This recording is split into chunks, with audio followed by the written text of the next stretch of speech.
Otro viernes. Mm. Eh, Buenas noches. Buenas noches a todos. Pues hoy nos toca, según tengo entendido, porque no pude estar el viernes pasado, estaban en los diferentes modos de hablar de Jesús, ¿verdad? Se quedaron en el 150. En el 150 fue que se quedaron, o sea que vamos para el 151 o ¿dónde fue que se quedaron? Ahí mismo. Sí, ok.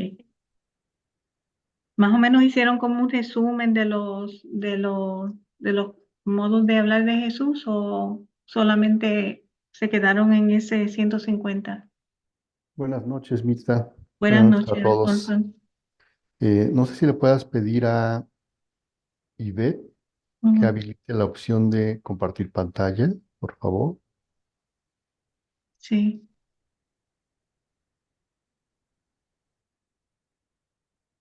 de hecho yo le había dicho a ver si podía hacer Listo, eso. ya está. Ya Ok, está, ya está. perfecto. Ok, qué bueno. Entonces vamos con el 150, ¿verdad? Ujú.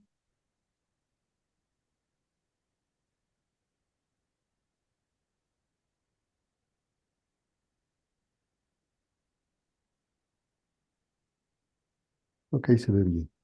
Ujú. Pues si gustas iniciar, Mirta, con la lectura y vamos Sí. haciendo las pausas, porque esta Ujú. lectura, pues sí es muy interesante, muy profunda, y la vamos comentando, ¿no? Sí. Bueno, diferentes modos de hablar de Jesús. Pero antes de continuar, por orden del confesor actual, debo manifestar los varios modos con los cuales el Señor me ha hablado. A mí me parece que los modos con los que Dios me habla sean cuatro, pero estos cuatro modos de hablar de Jesús son muy diferentes de las inspiraciones. El primer modo es cuando el alma sale fuera de sí, pero antes quiero explicar lo mejor que pueda este salir fuera de mí misma. Esto sucede de dos modos. El primero es instantáneo, casi como relámpago, y es tan repentino que me parece que el cuerpo se eleva un poco de la cama para seguir al alma, pero después queda en la cama y a mí me parece que el cuerpo queda muerto y el alma en cambio sigue a Jesús caminando por todo el universo, la tierra, el aire, los mares, los montes, el purgatorio y el cielo, donde muchas veces me ha hecho ver el lugar donde yo estaré después de muerta. El otro modo de salir del alma es más tranquilo. Parece que el cuerpo se adormece insensiblemente y queda como petrificado ante la presencia de Jesucristo, pero el alma permanece con el cuerpo y éste no siente nada de las cosas externas, aunque se trastornara todo el universo, aunque me quemaran y me redujeran en pedazos. Perdón, Mirta, aquí podemos hacer una pausa rapidísima. Sí. Em, Nada más aquí vean cómo aparentemente pareciera una especie de contradicción por la forma como Luisa lo explica en el numeral 152, porque primero dice el otro modo de salir el alma y luego adelante dice pero el alma permanece con el cuerpo. Entonces, nada más para aclarar, recordar, sobre todo porque Mirta, como no nos acompañaste hace 8 días y no sé cuántos más, habíamos comentado que Luisa, por supuesto, está em, recurriendo a lo que su sentido común le dice. Ella, por supuesto, recordar que estudió hasta el segundo año de primaria, estudió con algunas monjas, pero por supuesto que no tenía por qué conocer todo lo relativo a las experiencias místicas, la vida de algunos santos y sobre todo esta diferencia entre alma y espíritu, que hace 8 días explicábamos cuál es la diferencia entre alma y espíritu y que en realidad lo que salía de el cuerpo de Luisa era el espíritu y el alma siempre permanecía en el cuerpo porque habíamos dicho que si cuando el alma, tal como lo define la teología, cuando el alma se separa del cuerpo de manera definitiva, es lo que se define como muerte natural, muerte física. Entonces, es un poco entendible que Luisa pues no tuviera tanta claridad. Ella tenía como la impresión de que lo que salía era el alma. Pero vean cómo en este numeral 152 claramente dice, el alma permanece con el cuerpo, cuando que al principio comenzó diciendo salir del alma, el salir del alma es más tranquilo. Entonces, esta explicación la habíamos hecho tomando como referencia aquella lectura que es, de hecho, es el último capítulo de la obra de María Valtorta, el Evangelio como me ha sido revelado, donde el apóstol Juan narra el momento de la asunción de nuestra Madre Santísima a los cielos. Y entonces utilizamos ese recurso, la sesión anterior, para explicar la diferencia entre alma y cuerpo, entre alma y espíritu, y todas las veces que Luisa va a tener lo que ella llama su estado habitual, ustedes han visto que muchas de las lecturas siempre inicia diciendo, continuando en mi habitual estado, eso que ella llamaba mi habitual estado, es esto que aquí aparece como cuerpo petrificado. Entonces la parte corporal queda petrificada, el alma permanece con el cuerpo, como lo dice aquí, o sea que aquí se está definiendo exactamente en qué consistía lo que ella llama su estado habitual. La parte física queda petrificada, el alma permanece con el cuerpo y lo que sale en realidad es el espíritu, que es la que hacía estos viajes, como dice aquí, sigue a Jesús por el aire, los mares, los montes, purgatorio, cielo, etcétera, con excepción del infierno, por supuesto. En ninguna de las narraciones que hace Luisa de estos giros, estas experiencias que ella tiene con Jesús, jamás se habla de haber visitado el infierno, aunque Jesús le menciona el infierno. Entonces, por eso es muy importante este número 152, porque a lo largo de toda la obra siempre se va a hacer referencia a este famoso estado habitual de Luisa, un cuerpo petrificado, un alma que permanece con el cuerpo y el espíritu que es el que sale a seguir a Jesús, a realizar todo lo que Jesús quiera, participar de las penas, dialogar con Jesús, etcétera, etcétera. Continuamos, por favor. Perdón, hermanito, una pregunta, si es Sí. posible. Adelante, Referente a lo Marcelo. mismo. Entonces, podríamos decirlo que el alma es el tabernáculo del espíritu de cierta manera. Es que no Gracias. es tan exacto decirlo así porque en realidad Dios creó 3 tipos de almas. El alma, que es una sustancia que es una sustancia inmaterial, el alma es una sustancia inmaterial, es de 3 tipos. El primer tipo, que es la más inferior, es el alma vegetativa propia del reino vegetal. Bacterias, virus, plantas, hongos, todos tienen un alma vegetativa. Luego, en el nivel más superior, intermedio, sería el alma instintiva. Esa es propia Ujú, del reino animal. Todos ok. los protozoarios, insectos, bacterias, peces, de todos las especies que hay. Y el alma más digamos, semejante a el ser divino, es lo que llamamos alma espiritual, es única y exclusivamente del ser humano.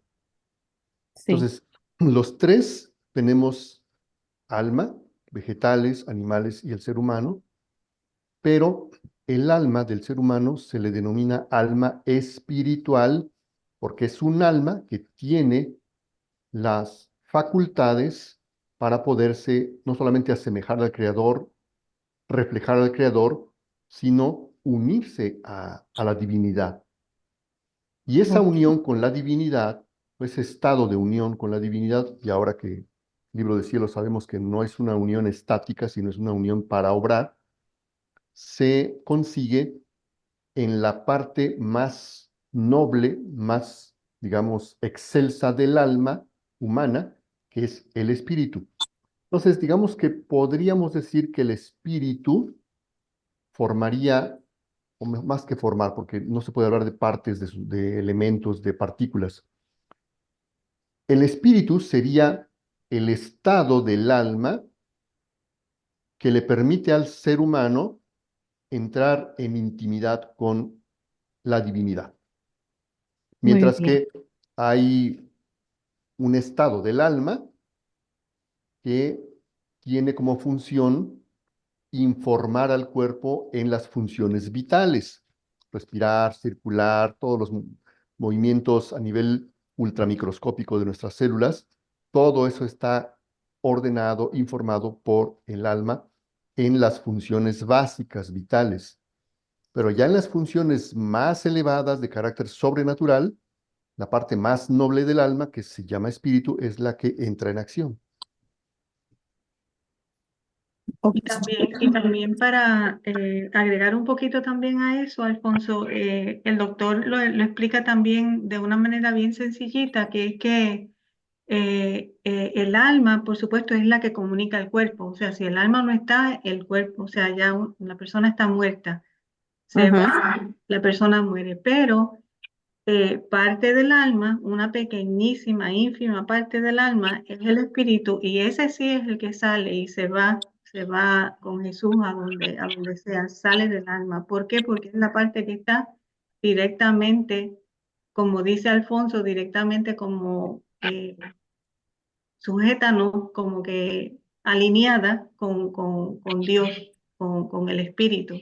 Entonces, esa es la que se va. Y por eso es que entonces el cuerpo se queda petrificado, o sea, no se puede mover. Pero entonces cuando una persona, por ejemplo, no sé, las personas levitan, es que parece que el alma se está saliendo, pero no es que se sale, es que se eleva un poco, como lo está describiendo Luis ahí, que se está elevando, pero se queda con el cuerpo, porque si se va, la persona ya no está viva. Sí, José. Este, todo. Podemos entender entonces que esa participación del espíritu en el alma es la que tiene las tres potencias: voluntad, ajá. inteligencia y memoria.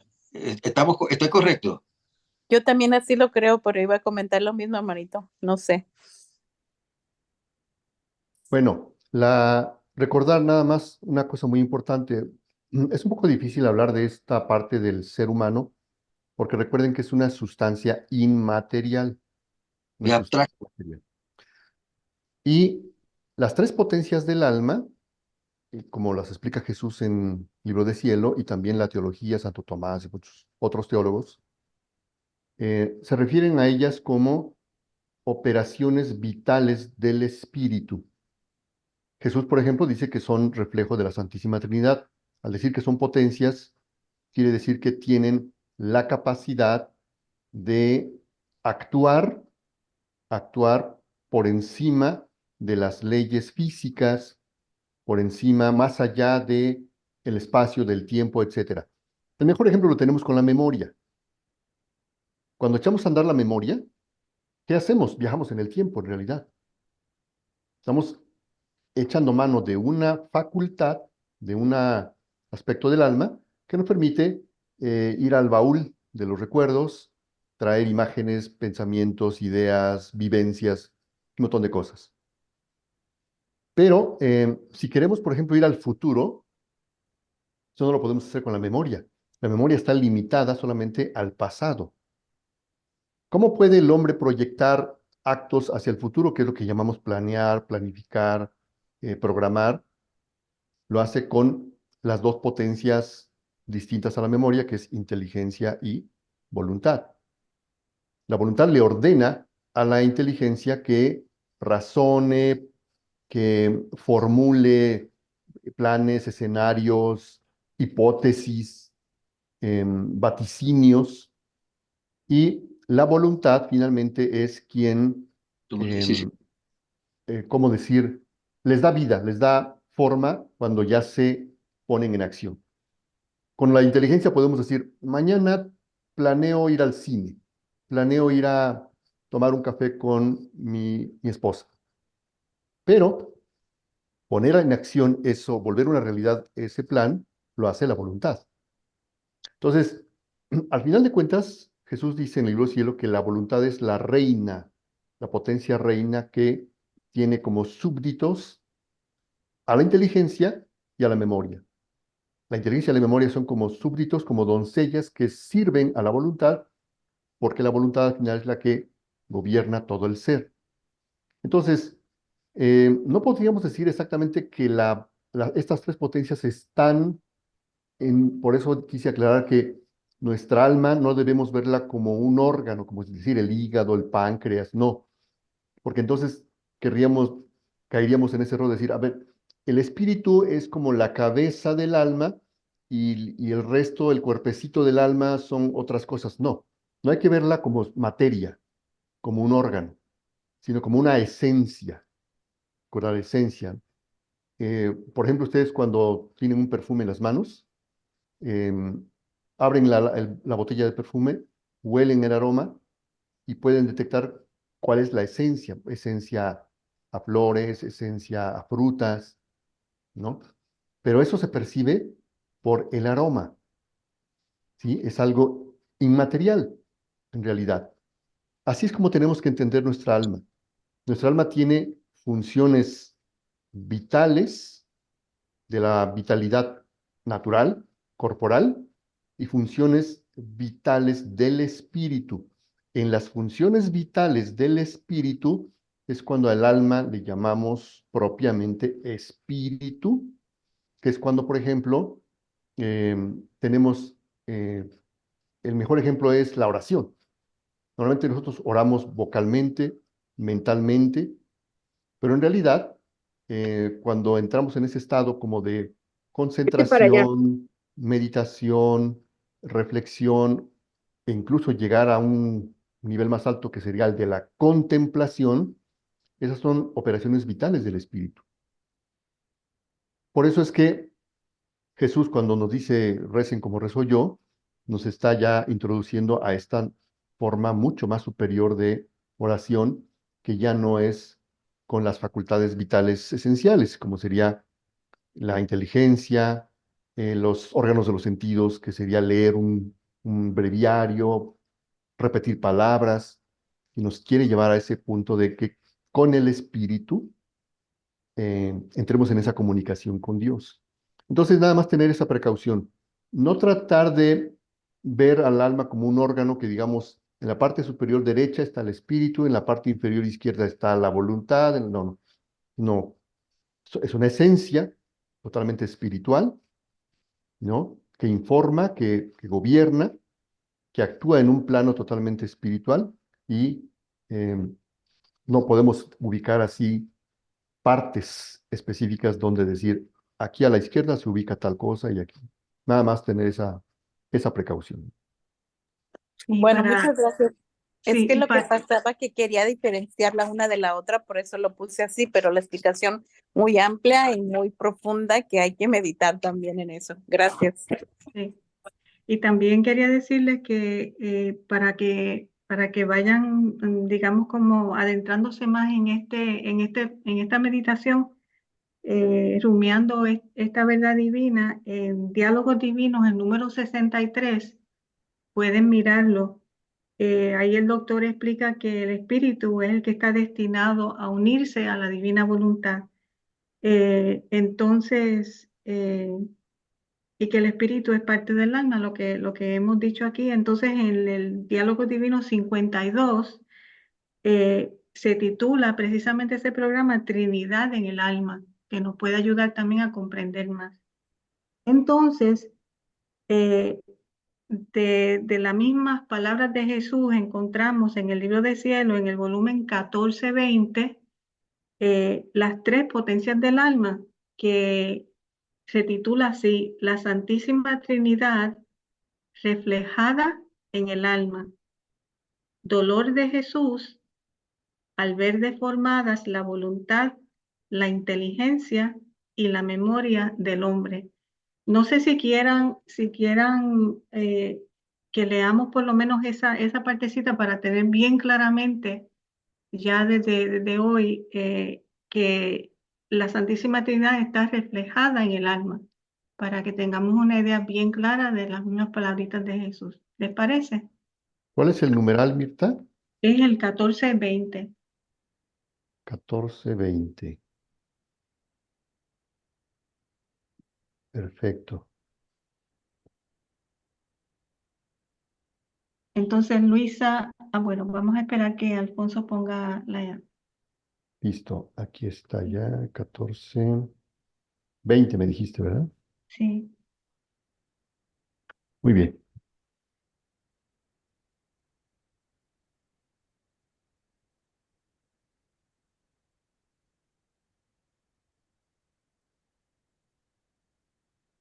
ok.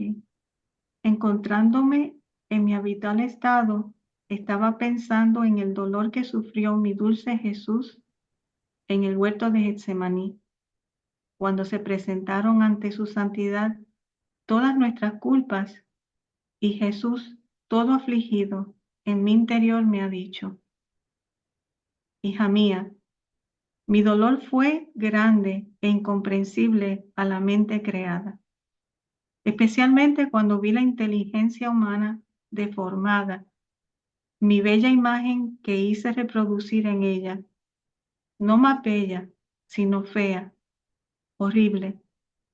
Yo doté al hombre de voluntad, inteligencia y memoria.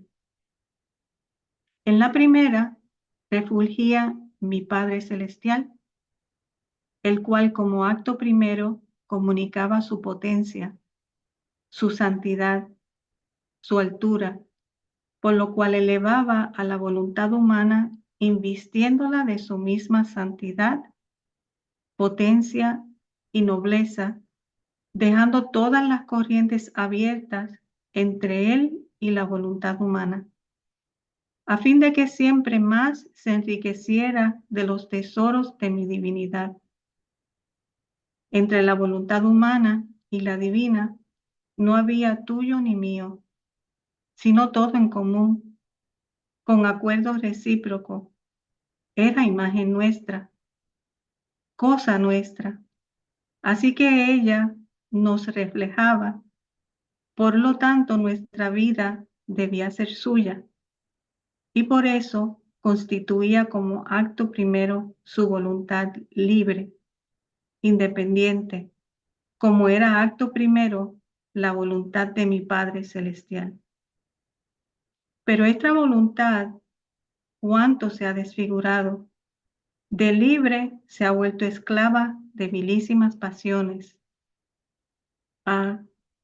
Es ella el principio de todos los males del hombre. No se reconoce más como ha descendido su nobleza. Da asco mirarla. Después, como segundo, concurrí yo, hijo de Dios, dotado del hombre, dotando al hombre de inteligencia, comunicándole mi sabiduría, la ciencia de todas las cosas, a fin de que conociéndolas pudiese gustar y hacerse feliz en el bien. Pero ay de mí, qué mar de vicios es la inteligencia de la criatura. De la ciencia se ha servido para desconocer a su creador. Y después, como acto tercero, concurrió el Espíritu Santo, dotándolo de memoria, a fin de que recordándose de tantos beneficios, pudiera estar en continuas corrientes de amor, en continuas relaciones. El amor debía coronarla, abrazarla e informar toda su vida. Pero como quedaba contristado, queda contristado el eterno amor. Esta memoria se recuerda de los placeres, de las riquezas y hasta de pecar. Y la Trinidad sacrosanta es puesta fuera de los dones dados a su criatura. Mi dolor fue indescriptible al ver la deformidad de las tres potencias del hombre. Habíamos formado nuestra morada en él y él nos había arrojado fuera. Bueno, con esta lectura, gracias Mirta, podemos redondear un poquito la pregunta que hacía, ¿quién preguntó? Marisela. Marisela, Y sí, es un poquito natural de decir, bueno, y las potencias del alma, ¿cómo las podemos considerar como parte más actuante del alma o más actuante del espíritu?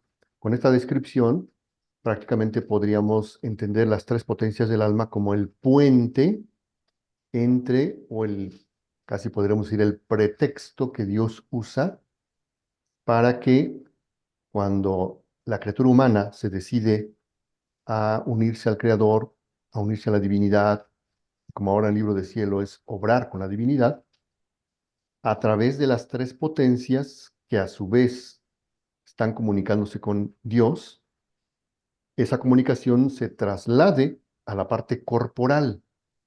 Por eso es que hay otras lecturas donde dice, Dios es voz, pero no tiene boca.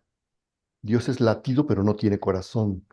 Dios es paso, pero no tiene pies. O sea que las tres potencias del alma las pone Dios a propósito en nosotros para ser ese canal de comunicación en sus obras. Por eso es que Jesús en el Evangelio dice, ustedes creen que he venido a hacer mis obras, se equivocan. Es mi Padre que mora en mí, quien hace sus obras en mí. O sea, cuando le dice a Felipe, Felipe, tanto tiempo que estoy con ustedes, y dices, muéstranos al Padre, quien me ve a mí, ve al Padre. No se estaba refiriendo a la parte física. Es como los ortodoxos, pues de alguna manera interpretaron esas frases de Jesús, de quien me ve a mí, ve al Padre.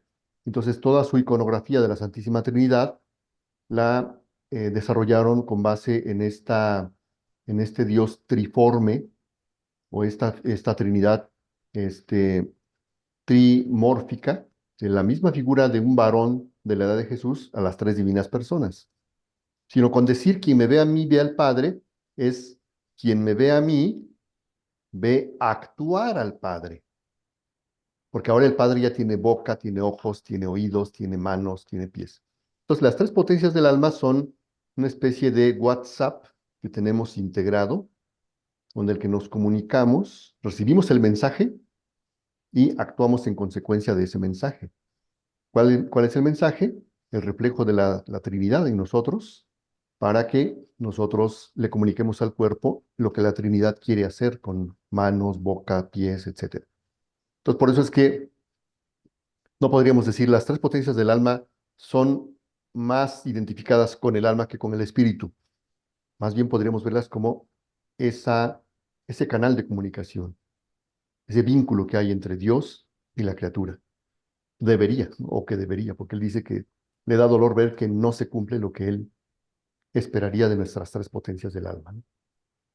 igual que también cuando decimos que cuando Jesús dice en el libro del cielo que en la intención está la acción, o sea, la que piensa realmente es el alma, no es el cerebro humano, pero le comunica al cuerpo, al cerebro, y entonces hay todas esas neuronas y eso, pues entonces empiezan a hacer su función.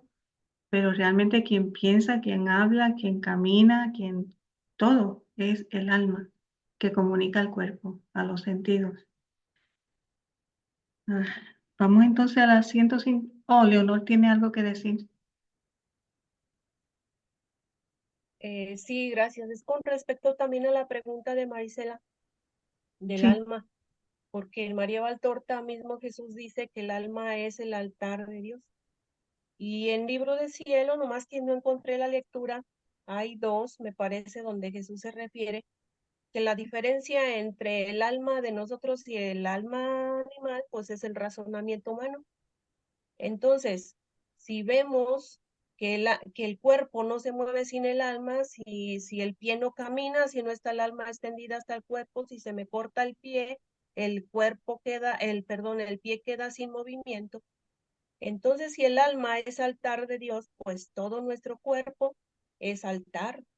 Y ahora en divina voluntad lo tenemos muy, muy acentuado porque cada acto que se hace con el cuerpo es un acto divino. Entonces sí es el altar de Dios. Y todo está conectado, ¿verdad? Todo Amén. está conectado, o sea, si camino, Ujú. está caminando todo el cuerpo. Todo. Sí, si miro Si el miro, pie. está mirando todo el cuerpo. Es como una semejanza con el cuerpo místico de Cristo, ¿verdad? Que Sí, nosotros somos sus miembros. Ujú. como nosotros Entonces somos. es como perdón, entonces es como el tabernáculo, es la Eucaristía, ¿verdad? El No. tabernáculo con Jesús, a Jesús sacramentado, y dice que ahí no le da nada. Ujú. El alma sí le da. Ujú. Sí. Bueno, creo que ahí está claro. No sé si quedó bien, Marisela. Sí, hermanita, creo que sí, o sea, yo lo miro como el receptáculo, ¿no? Pero usted tiene razón, porque no se nos dice, ¿verdad?, que la hostia es una hostia viva cuando en nosotros le damos vida en todas nuestras acciones, movimientos, pensamientos, sentimientos para actuar como Jesús actúa, ¿no? Entonces, sí, creo que ya lo entendí. Muchísimas gracias. Bueno, pues entonces vamos a seguir leyendo. Oh, Alfonso tiene algo. Adelante, Mirta, por favor. Sí, ok. El otro modo de salir del alma es más tranquilo. Parece que el cuerpo se adormece insensiblemente y queda como petrificado ante la presencia de Jesucristo, pero el alma permanece con el cuerpo y éste no siente nada de las cosas externas, aunque se trastornara todo el universo, aunque me quemaran y me redujeran en pedazos. Estos dos modos tan diferentes de salir fuera de mí misma, yo los he notado sensiblemente, porque en el primer modo, debiendo yo obedecer al confesor que venía a despertarme, lo he visto desde el lugar a donde me conducía Jesús, es decir, desde los confines de la tierra, o del aire, o de los montes, o del mar, o del purgatorio, o aún desde el mismo paraíso. Más bien me parecía que no tenía tiempo para poder volver, para que el confesor encontrara mi alma en el cuerpo y poder obedecer, como me encontraba con el alma tan lejos. Me ajetreaba toda, me angustiaba y me afligía pensando que no tendría tiempo de volver al cuerpo para que el confesor me encontrara. Y por tanto, no tener tiempo de obedecer. Sin embargo, debo confesar que siempre me he encontrado a tiempo y me parecía que el alma entrase al cuerpo antes de que el confesor comenzase a darme la obediencia de despertar. Como estaba en el no tiempo, se le hacía, era más fácil que llegara. Eso es Mirta pensando.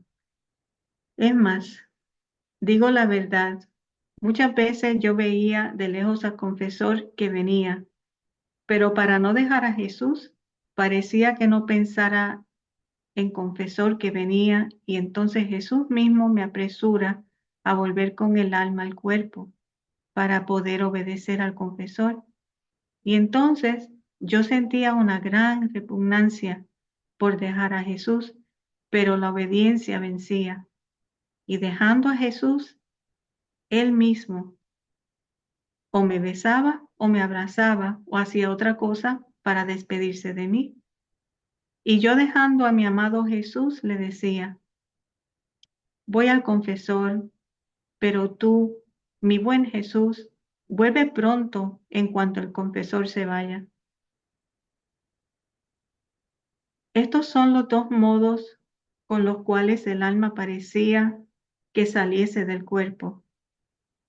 Y en estos dos modos de salir el alma, Dios me habla. Este modo de hablar, él mismo lo llama hablar intelectual. Trataré de explicarlo.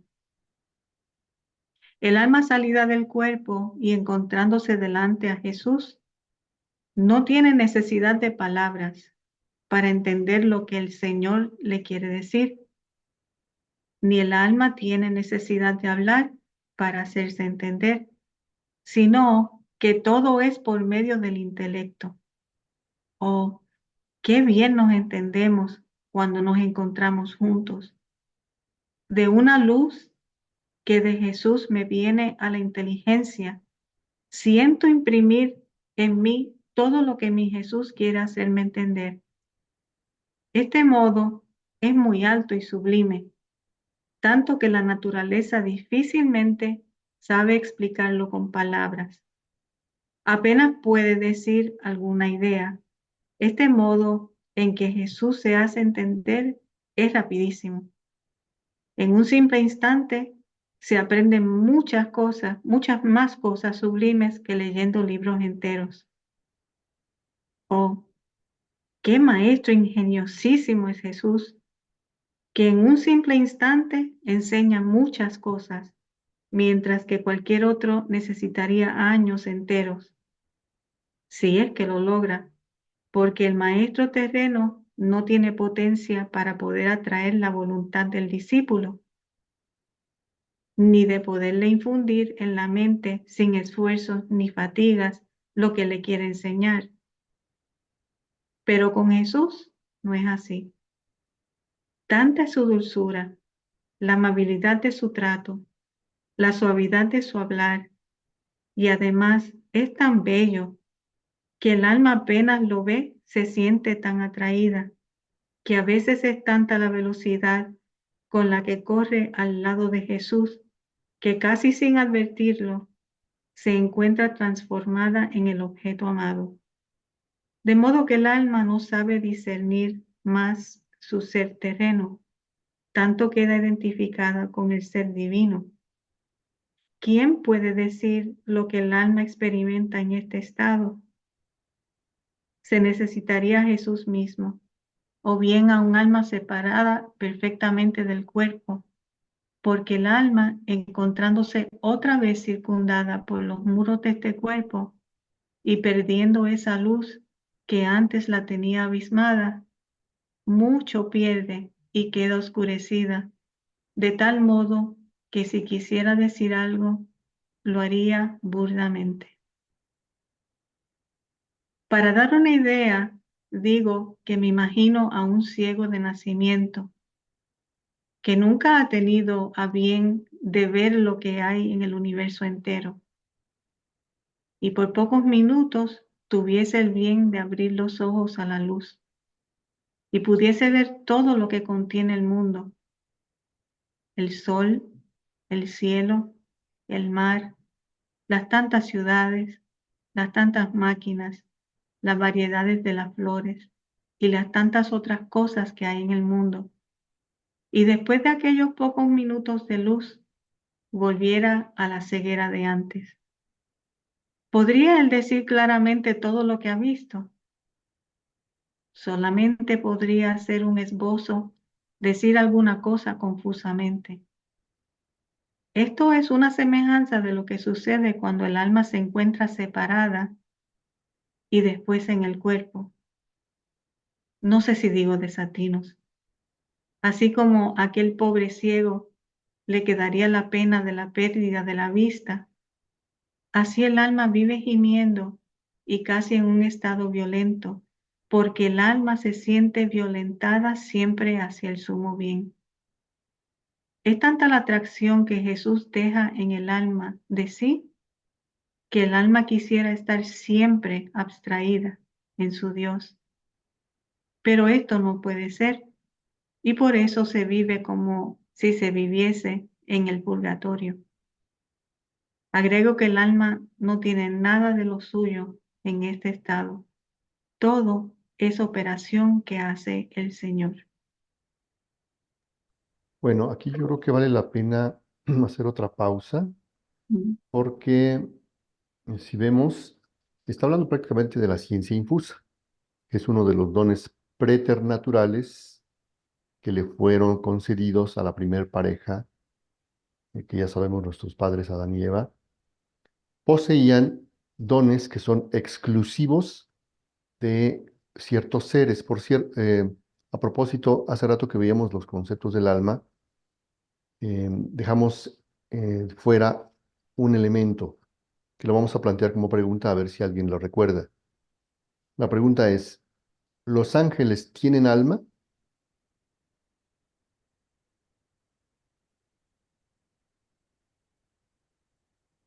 ¿Quién se No. quiere ganar un premio? Son puro No, espíritu, ¿no? no, Exactamente, los no, no. ángeles no tienen alma. Ya de entrada, el no tener alma, fíjense, de entrada, el no tener alma nos hace inferiores al ser humano. Nos hace inferiores al ser humano. Ahora, los ángeles tienen las tres potencias espirituales como las tenemos los seres humanos. Sí, ¿no?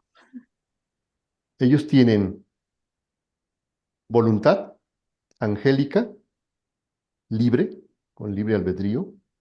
Tienen algo que sería parecido a la inteligencia, pero que en ellos es un don preternatural propio de las criaturas angélicas que se llama ciencia infusa.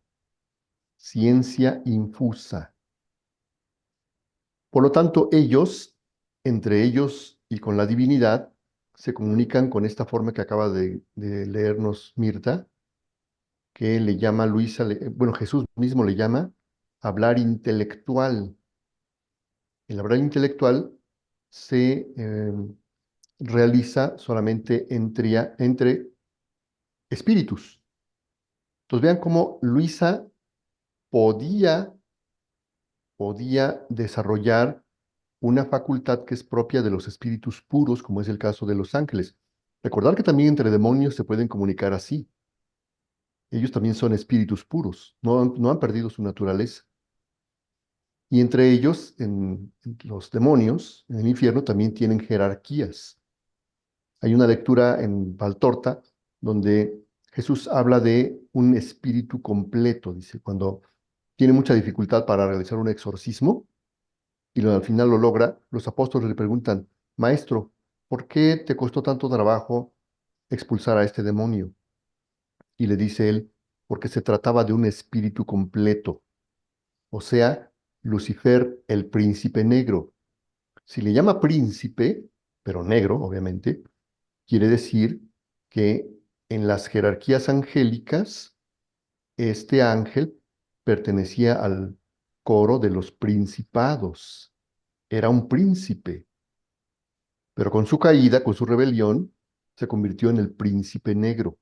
Quiere decir que estaba en una jerarquía muy elevada y por eso es que, comparado con sus hermanos que él convenció de rebelarse, estos hermanos demonios angélicos tienen menos facultades que este príncipe negro.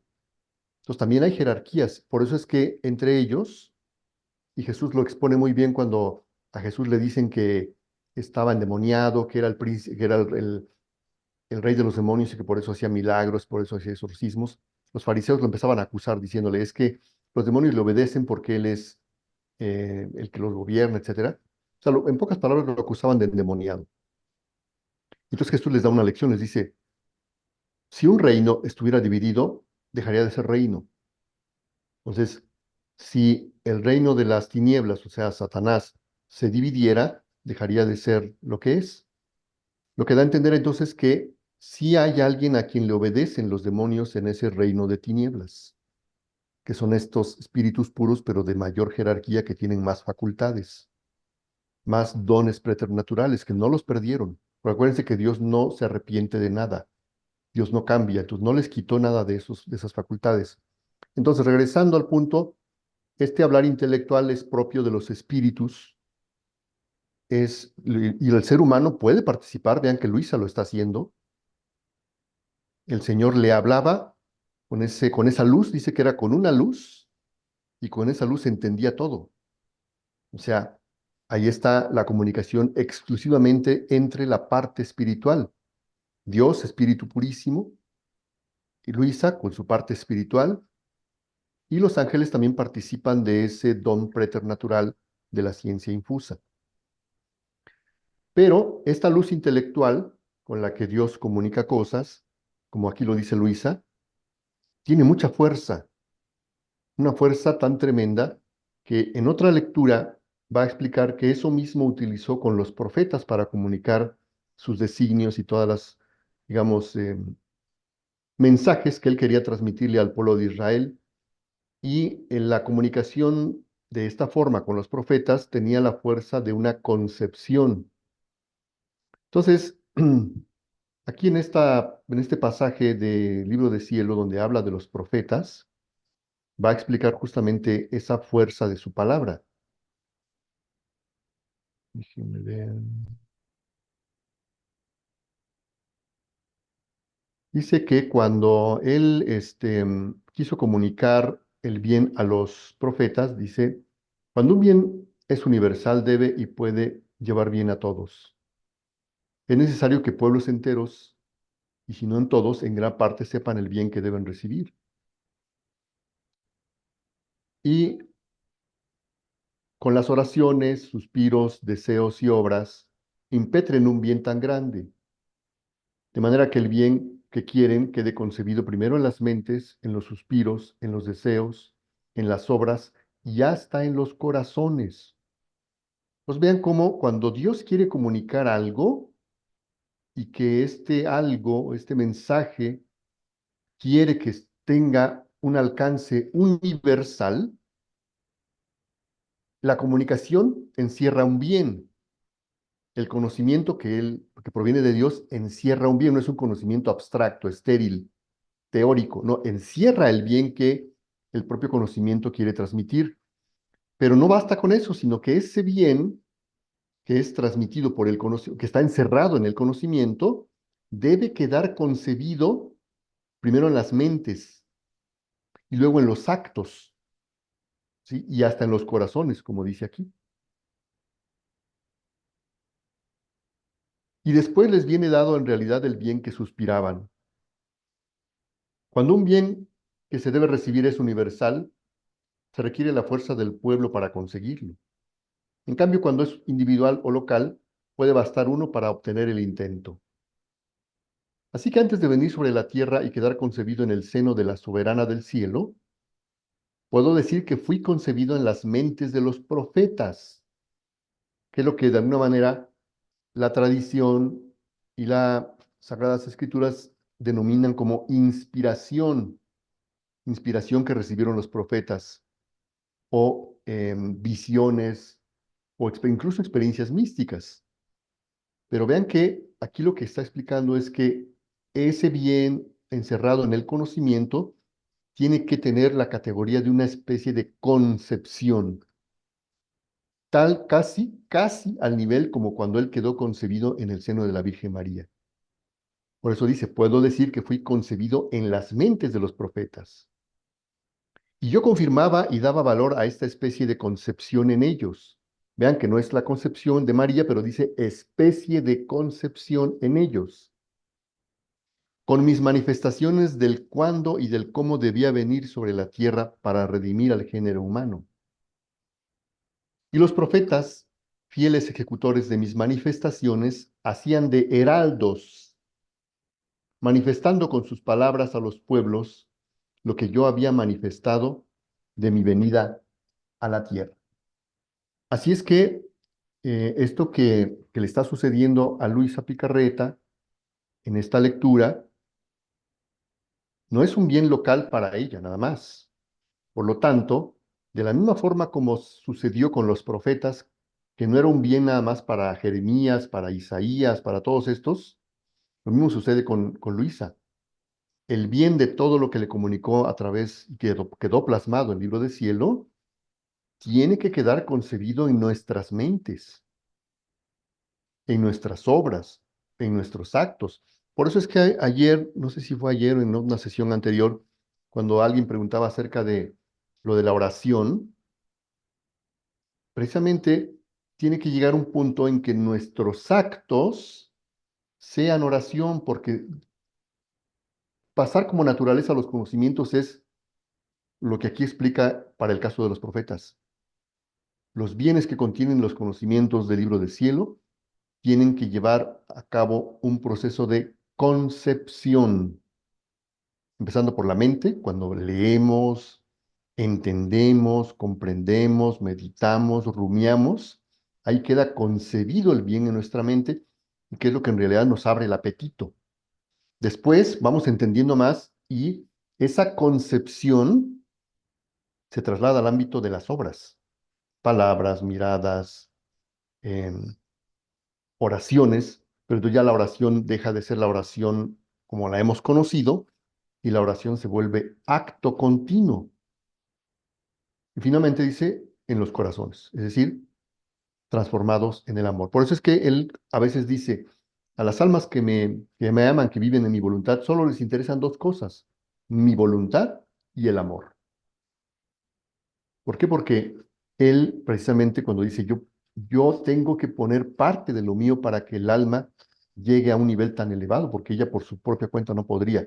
Y es concebirse, concebirse en todo nuestro ser, empezando por mente, obras, corazón, que es cuando ya viene la transformación en el amor divino.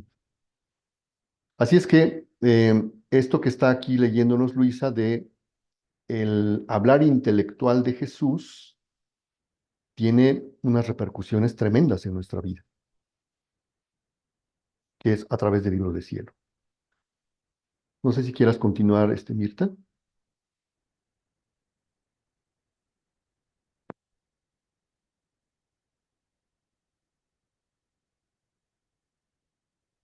Tienes el micrófono silenciado. Disculpe, que si quieren aprender un Perdón, poco más sobre hay alguien con una pregunta aquí, creo que es Alex.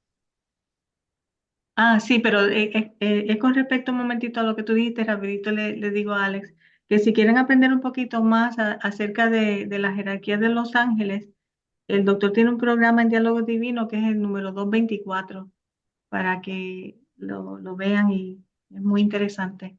Sí, disculpa, Alex. Claro que no, Mirta, no hay cuidado. No hay por qué disculparse. Buenas noches a todos. Señor Alfonso, una preguntita.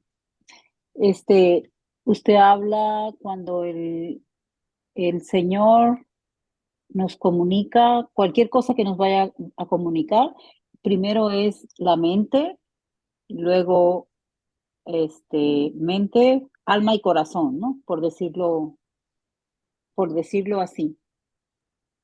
Y Mente, obras y corazón. obras y corazón, ok. Pero entra el alma, ¿verdad? Porque estamos vivos y el Claro. alma es lo que nos da la vida. Entonces, lo que yo quiero preguntar es, porque dice el doctor Tomasini que el cielo no es un lugar, es un estado. Entonces, mi pregunta es, cuando cuando Adán y Eva cuando Adán vivía en la divina voluntad con el Señor y que hablaba con el Señor y todo eso, ¿verdad? Él vivía estaba comunicado mentalmente y todo, o sea, divinamente. Pero si usted se da cuenta, era como otro nivel de vida, porque cuando ellos cayeron, es como, no quiero decir esto, pero es como otra dimensión, como estamos en tercera dimensión, ¿no? Y esa comunicación con el Señor es como a decir una cuarta, quinta, sexta, séptima, no sé cuántas haya, pero a veces yo me pongo a pensar, digo, ¿este será el infierno? Porque ¿cómo es que Adán cayó y cayó en este mundo? Lucifer cayó y cayó aquí en la tierra. O sea, toda la maldad cae aquí. Entonces digo yo, bueno, estamos en el infierno, ¿no nos damos cuenta? Porque el Señor viene a querernos despertar, a dar toda esa información porque estamos como dormidos, como que la enseñanza de o sea, no tenemos el recuerdo que deberíamos de tener de nuestro Señor, porque mucha gente ni siquiera sabe que existe Dios. Entonces, porque yo hoy no me quise fijar en mí, sino quise observar toda la gente que estaba a mi alrededor, especialmente porque fui a Los Ángeles y es un lugar que no me gusta ir, pero vi tanto homeless y tanta gente y gente dormida que digo yo, Señor, ¿cuántos de aquí te conocen? Señor, ¿cuántos de aquí saben que existes? Entonces me puse a pensar, dije, ¿será este el infierno y no lo sabemos? Porque si eso es un estado, el cielo es un estado y nosotros estamos aquí físicamente, digo yo, ¿por qué toda la maldad cayó aquí? ¿Por qué Lucifer cayó aquí? ¿Por qué Adán cayó aquí? Entonces, digo yo, pues este es el infierno. Digo, es un comentario, no sé si estoy más loca que los locos que vi ahora, pero usted, acláreme, señor Alfonso, usted que sabe Sí, tanto. ciertamente Los Ángeles puede parecer un infierno, pero sobre todo con aquella película que se estrenó en los años 70, perdón, sí, en los 80, me acuerdo muy, muy bien de esa película, que se llamaba Escape de Los Ángeles. No sé si la llegaron a ver, ya es muy viejita. Y precisamente presentaban a Los Ángeles como un infierno, literalmente, y por eso la gente quería escapar de ahí.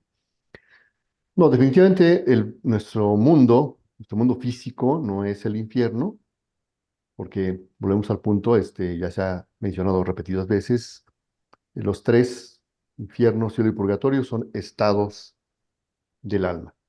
No, a eso me refiero al estado. Sí, Estamos en un estado que no entonces, podemos ver más allá. claro.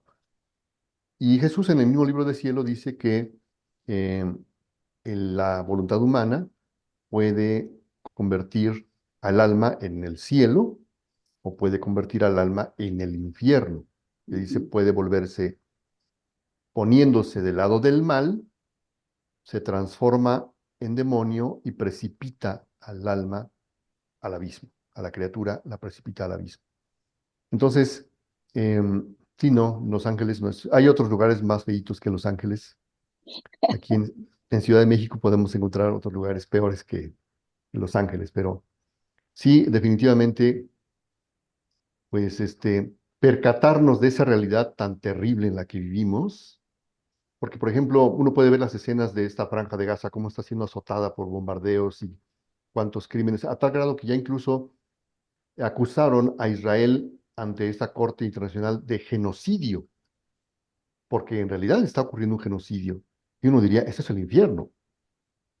Pero Pero el infierno es Jesús, el estado en que estamos viviendo. el estado del alma, Ujú. y, Ajá, y- exacto, y es individual.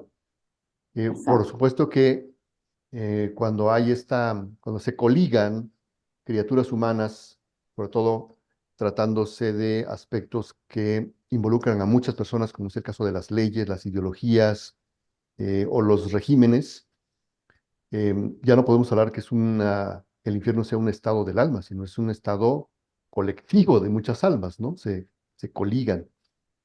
Pero sí, Jesús dice que, lo dice muy claro, hay una frase muy impactante de Jesús en el libro del cielo, que dice, si tanto mal se ve por fuera, le dice a Luisa, imagínate lo que será en el interior de las almas.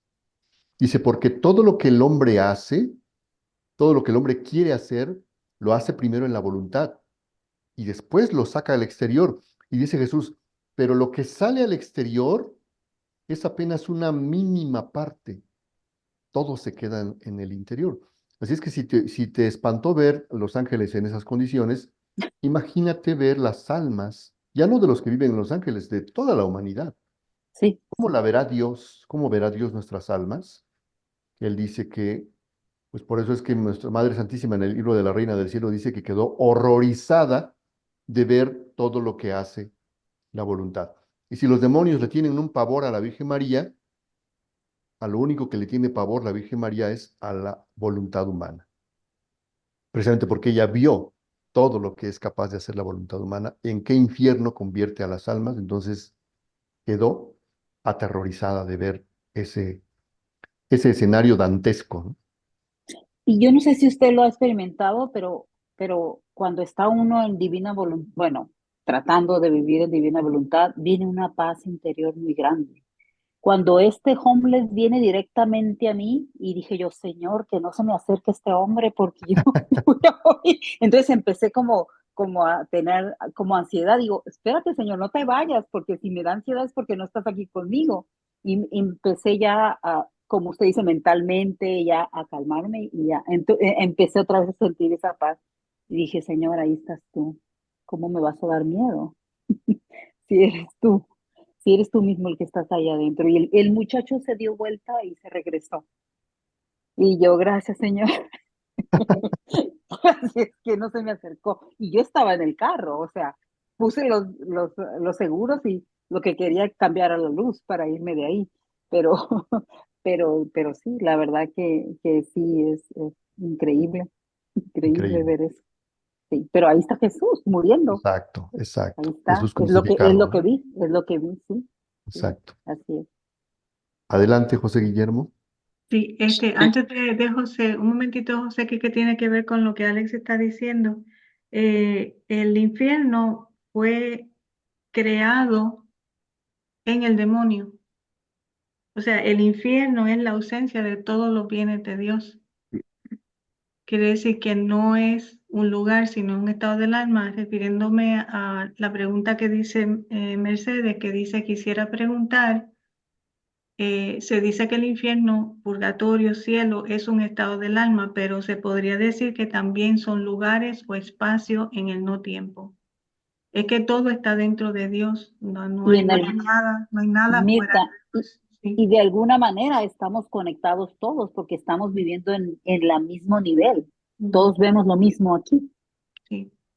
Claro, hay ciertos momentos en que uno se va y puede experimentar muchas cosas, ¿verdad? Tiene O sea, experiencias. que no no podríamos decir que es un lugar o que es un espacio en el no tiempo, sino que es un estado del alma. Ese es el infierno. Y Y, nuestro estado es el mismo. y el infierno está en Dios, porque fuera Todos de Dios no estamos hay en él. nada. Sí. Todos estamos en el acto único de Dios. Disculpa, José. No, no, está bien. Eso mismo era lo que yo iba a comentar. Ah, qué bien. Que el infierno es la ausencia de todo bien. Ujú. El doctor da unos ejemplos. Tienes sed, pero no hay agua. Tienes calor, pero no tienes forma como refrescarte. Tienes frío, no tienes forma como quitarte el frío y calentarte. Gracias. Sí. Bueno, seguimos leyendo, Alfonso. Y por favor, Mirta, adelante. Vamos al 156. Ahora trataré de explicar el segundo modo. Ahí voy, ¿verdad? El 156. Sí, sí vas Ok. bien. Ahora trataré de explicar el segundo modo que tiene Jesús para hablar, y es que el alma encontrándose fuera de sí misma ve la persona de Jesucristo, como por ejemplo de niño o crucificado o en cualquier otro aspecto. Y el alma ve que el Señor con su boca pronuncia las palabras y el alma con su boca responde. A veces sucede que el alma se pone a conversar con Jesús como harían dos íntimos esposos. Si bien el hablar de Jesús es poquísimo, apenas 4 o 5 palabras y a veces aún una sola. Rarísimas veces se extiende más, pero en ese poquísimo hablar, cuánta luz pone en el alma. Me parece ver a primera vista un pequeño arroyo, pero viendo bien, en vez de un arroyo, se ve un vastísimo mar. Así es una sola palabra dicha por Jesús. Es tanta la inmensidad de la luz que queda en el alma, que rumiándola muy bien, descubre tantas cosas sublimes y provechosas a su alma, que queda asombrada. Yo creo que si se juntaran todos los sabios, quedarían todos confundidos y mudos ante una sola palabra de Jesús. Ahora, este modo es más accesible a la naturaleza humana y fácilmente se sabe manifestar, porque el alma entrando en sí misma se lleva consigo lo que ha oído decir de la boca de nuestro Señor y lo comunica al cuerpo. No resulta tan fácil cuando es por medio del intelecto. Yo considero que Jesús tiene este modo de hablar para adaptarse a la naturaleza humana. No que tenga necesidad de la palabra para hacerse entender, sino porque de este modo el alma más fácilmente comprende y puede manifestarlo al confesor. En suma, Jesús hace como un maestro doctísimo, sabio, inteligente, que posee en grado eminentísimo todas las ciencias y que nadie puede igualarlo.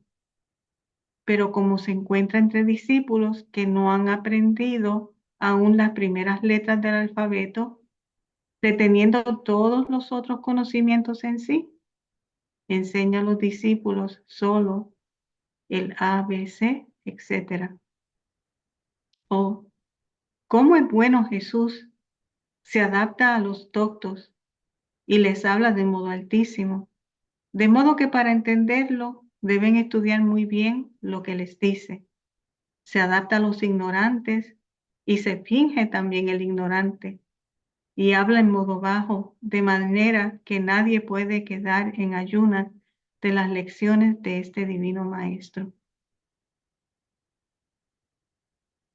El tercer modo con el que Jesús me habla es cuando hablando participa el alma su misma sustancia. A mí me parece como cuando el Señor creó el mundo. Con una sola palabra fueron creadas las cosas. Así siendo su palabra creadora, en el acto mismo en que dice la palabra, crea en el alma aquella misma cosa que dice.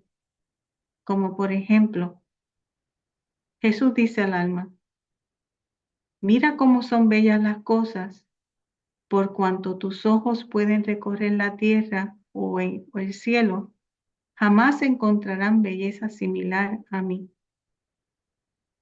En este hablar de Jesús, el alma siente entrar en ella un algo divino, que queda muy atraída hacia esta belleza y al mismo tiempo pierde el atractivo de todas las otras cosas, por cuán bellas y preciosas fueran, no le causan ninguna impresión. Lo que le queda fijo y casi transmutado en sí es la belleza de Jesús. En eso piensa. De esa belleza se siente investida y queda tan enamorada que si el Señor no obrara otro milagro, se le rompería el corazón. Y de puro amor por esta belleza de Jesús, expiraría el alma para volar al cielo a gozar de esta belleza de Jesús. Yo misma no sé si digo desatinos. Para explicar mejor este hablar sustancial de Jesús, digo otra cosa. Jesús dice, Mira cuán puro soy. También en ti quiero pureza en todo. En estas palabras el alma siente entrar en sí una pureza divina.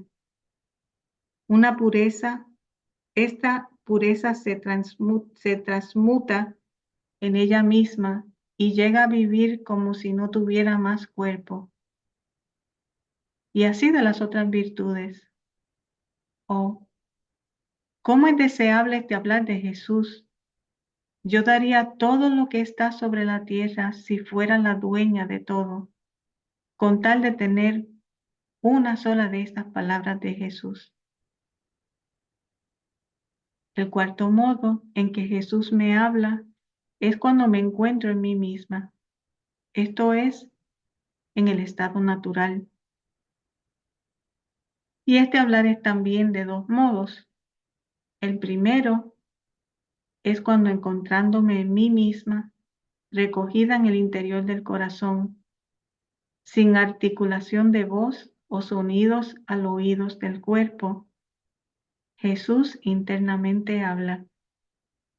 El segundo es como hacemos nosotros, y esto sucede a veces cuando aún distraída o bien hablando con otras personas, pero una sola de estas palabras basta para recogerme si estoy distraída, o para darme la paz si estoy turbada, para consolarme si estoy afligida.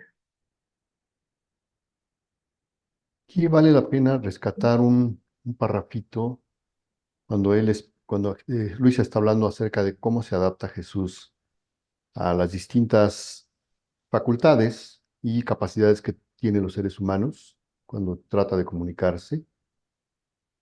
Por ejemplo, cuando dice que se adapta a los doctos, les habla en su nivel. Y aquí tenemos el mejor ejemplo de esto fue cuando tuvo aquel encuentro nocturno con un doctor de la ley del grupo de los fariseos que era eh, Nicodemo, el maestro Nicodemo. Y todos recuerdan aquel pasaje cuando le dice, tienes que nacer de nuevo. Siendo un docto, no entendió las palabras de Jesús. Le dice, ¿cómo puede un hombre viejo nacer de nuevo, entrar al vientre de su madre otra vez y nacer de nuevo? Y Jesús le dice, tienes que nacer en agua y en espíritu. Tú eres doctor de Israel, eres un sabio y no lo sabes. Y le dice, solamente te digo que hablo de lo que sé, porque nadie ha bajado del cielo sino el Hijo del Hombre que ha bajado del cielo para decirles estas cosas, pero no las aceptan, no las creen. Entonces, lo que le estaba diciendo a Nicodemo es que, a pesar de que él se estaba adaptando a su nivel de un docto, no es que no lo entendiera, sino que no quería entender. Y luego aquí esta frase, cuando dice que Jesús, fíjense, esta es interesantísima. Cuando dice, se adapta a los ignorantes y se finge también el ignorante. Esto responde a aquel pasaje tan enigmático de los evangelios, que todos los teólogos le han dado muchas vueltas y pues cada quien da un punto de vista que no va acorde. Cuando empieza Jesús a hablar de todo lo que va a venir, empieza a, pues lo que se cree que es una profecía, pero en realidad no es profecía, porque Él está en la divina voluntad y conoce todo, y anuncia todo lo que iba a venir, terremotos, guerras, em, el anticristo, etcétera, y al final mencionar lo del el fin del mundo. Todos los apóstoles le preguntan, Señor, ¿y cuándo va a suceder eso? Y el que les responde, eso nadie sabe ni el día ni la hora, ni yo lo sé. Eso solamente lo sabe el Padre. Y uno se pregunta, ¿será cierto que siendo el Verbo encarnado no sabe eso? Se finge ignorante para adaptarse a los ignorantes. ¿Y por qué se adapta a los ignorantes? Para no generar morbo, para no generar inquietud, para hablar en su lenguaje.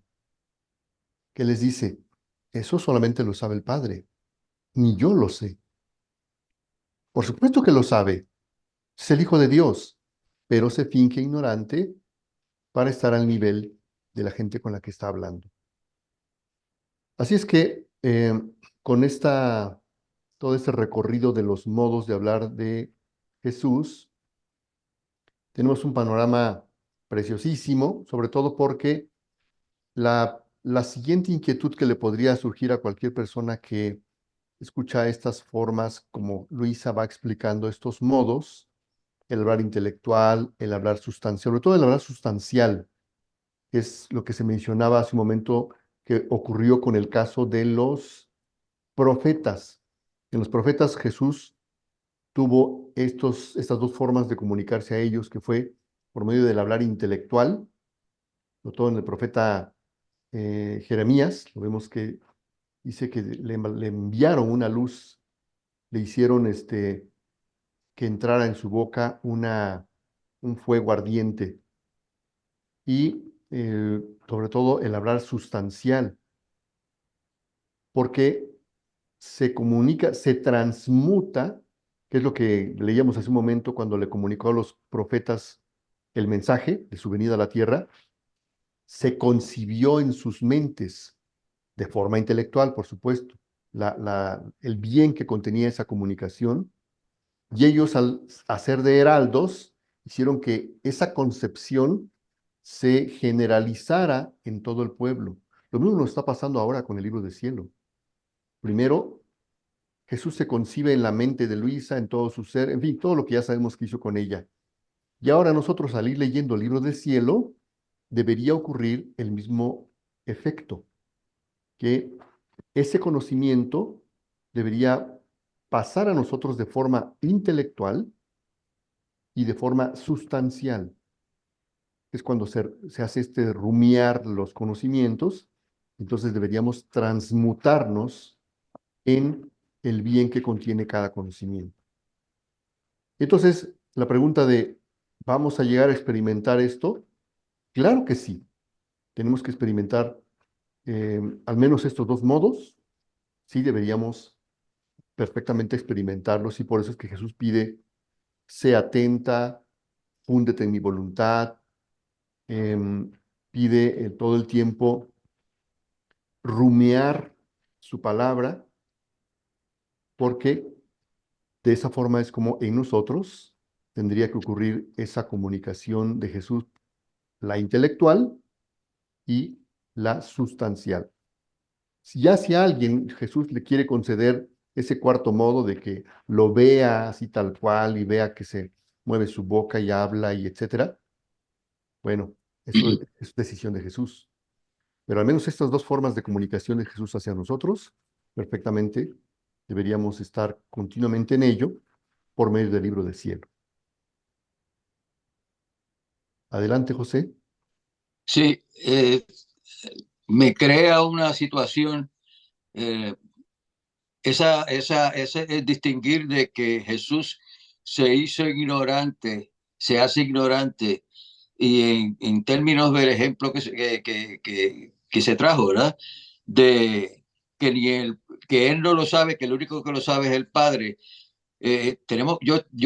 Yo lo tomo ese comentario con cierta reserva, porque entonces entendería que de vez en cuando Jesús mintió, porque una cosa es hacerse ignorante, como nos hacemos nosotros a cada rato con nuestros nietos o con personas que no tienen la misma capacidad intelectual nuestra, y nos bajamos a esa categoría, pero sin que exista la intención de mentir. Y me preocupó eso, sinceramente te lo digo, Alfonso, y ¿verdad? Quisiera aclarar eso, por favor, gracias. Sí, bueno, es que cuando él dice fingir, creo que aquí vale la pena, porque si hay una lectura, es cierto que hay una lectura en el mismo libro del cielo, donde él habla del fingimiento, si la recordarán. No sé si ya la leímos aquí o está más adelante. Pero él se duele mucho, por ejemplo, de ese gran mal que hay, sobre todo en la Iglesia Católica, y dice que por culpa del fingimiento no se dan a conocer, digamos, quién realmente tiene mala intención, quién tiene buena intención. Dice, si todo, creo que eso lo dice en el libro de las 24 horas. Si todos se dieran a conocer por lo que son, dice, no habría problema. El mundo sería otro. ¿Por qué? Porque fácilmente uno podría distinguir quién quiere actuar mal, quién quiere actuar bien. Pero aquí cuando él dice que se finge ignorante, no lo está denotando en ese otro aspecto como un mal, ¿no? Como el mal del que él se queja, en que caemos muchas veces todos, y lo hace muy referentemente al tema de lo que pasa en la iglesia, sino que aquí este fingimiento deberíamos, cuando él dice me finjo ignorante, deberíamos entenderlo como parte del atributo de su bondad. Es como cuando él dice que, le dice a Luisa, mi justicia me obliga, mi justicia me forza a castigar a las criaturas por sus múltiples pecados. Pero eso, a mi humanidad, le provoca un gran sufrimiento y yo no quisiera castigarlos. Dice, mi humanidad se resiste a castigarlos, pero mi justicia me forza. Es decir, que él no se va a apartar, no se va a apartar jamás del equilibrio de sus atributos. Porque incluso va a llegar un momento en que a Luisa le va a decir, bueno, ya tuvo oficio de alma víctima, lo cumpliste a la perfección, pero ya llegó el momento en que ahora te tienes que unir a mí, incluso en el acto de la justicia. Sabemos que Luisa se resiste mucho, que no quiere, pero al final tiene que ceder. Pero da a entender eso, que su bondad es tanta que digamos, le provoca un gran sufrimiento, un dolor, el tener que castigar, pero no, eso no le impide castigar, no lo aparta de ejercer el acto de la justicia. Otro ejemplo, donde pareciera que Jesús se contradice. Me parece que la lectura 11:12, no estoy seguro bien, pero es del volumen 11, donde dice, y creo que incluso hay una nota al pie, que el doctor Tomasini es el único que la dejó ahí plasmada, porque dice, el texto dice, algunas veces permito la culpa en la criatura para enternecerme más y moverla a que haga cosas más grandes por mí. Y entonces el doctor puso una nota al pie en esa lectura donde dice, cuando hicimos la traducción de este pasaje, San Aníbal María de Francia, que era el censor eclesiástico de los escritos, vio algo que no le gustó definitivamente, quizás lo espantó, que tachó con caligrafía de manera tan tupida que no se pudo descifrar qué es lo que decía realmente el dictado de Jesús a Luisa.